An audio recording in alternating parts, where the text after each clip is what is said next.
we run the risk of that becoming a 9-hour trip. That used to be on major holidays that we would have those significant impacts. Now you see basically general weekend traffic getting backed up that much. And that's where I take a really keen interest, because we economically, we cannot afford for that to become an untenable drive for people to make. I don't care, how many nonstop flights you have and how many high-speed trains going back and forth. That is an important part of our economy. And so I think all of these other opportunities for travel are critically important. Continuing to improve the 15 is critically important, but doing everything we can to defensively make sure that that drive is something that people want to do for a short weekend. If you have an extra 2 days off on your calendar, let's make that last minute trip to Las Vegas. You can do that when it's 4-5 hours. When it's 9 hours or 10, or even when it's the gamble of getting stuck in that kind of traffic, it becomes less appealing for people. And I think that's something we recognize and are responding and reacting to. Talking about kind of what has changed along the drive, I think the electrification of that route has been really important as well. My family has an electric car. We've taken it many times to Southern California. It's as seamless as can be, and that work is not even done. And I think that's really important. While it's a small, maybe 3% of registered vehicles in Southern Nevada that are electric, that number's higher in California. Will likely, we know legislatively, will get higher over time.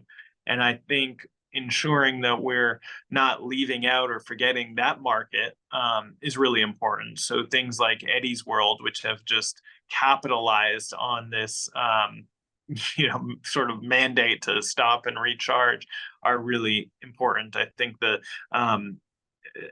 just the work on the electrification of the 15 broadly is going to be, everyone might not see that value right now, but in the long run, if we're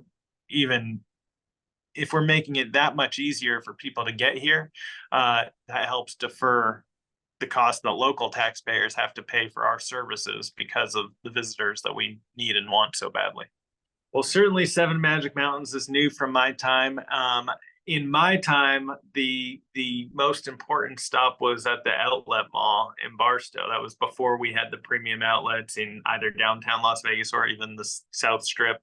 And that was kind of the marquee stop, going and stopping at Barstow for in my family's case, a couple hours to go shopping on the way to California. For most of my life, people have been working to bring high-speed rail from Southern California. And I think for so long, every time I talked about this subject, people kind of roll their eyes and say, yeah, sure. I've been hearing that my whole life, or longer than many people, longer than the majority of Southern Nevadans have lived here. We've been talking about high-speed rail connecting these two cities. But for the first time, you have California really buying in and seeing the value to them in terms of carbon emission reduction.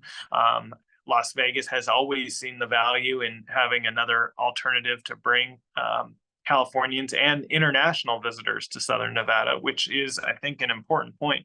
You will see international visitors who are accustomed to taking high-speed rail, whether it be in Europe or in Asia, who take advantage of that line when they're visiting Southern California for one-off trips to Las Vegas.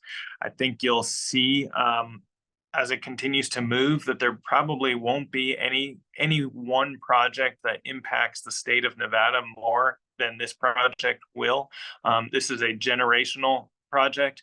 And in Brightline, you have an operator who has been successful in Florida, who has gotten the job done, and is doing so here too, with assistance from the Biden administration and truly everyone from the Clark County Commission, which has adopted multiple resolutions in support of the project, has advocated with various federal departments, has cleared way for entitlements and other necessary permitting, to the state and the governor, who's been exceptionally supportive, both the current and previous governor, to our federal delegation and the president, which has made sure that more than $3 billion in federal funds have been directed to this project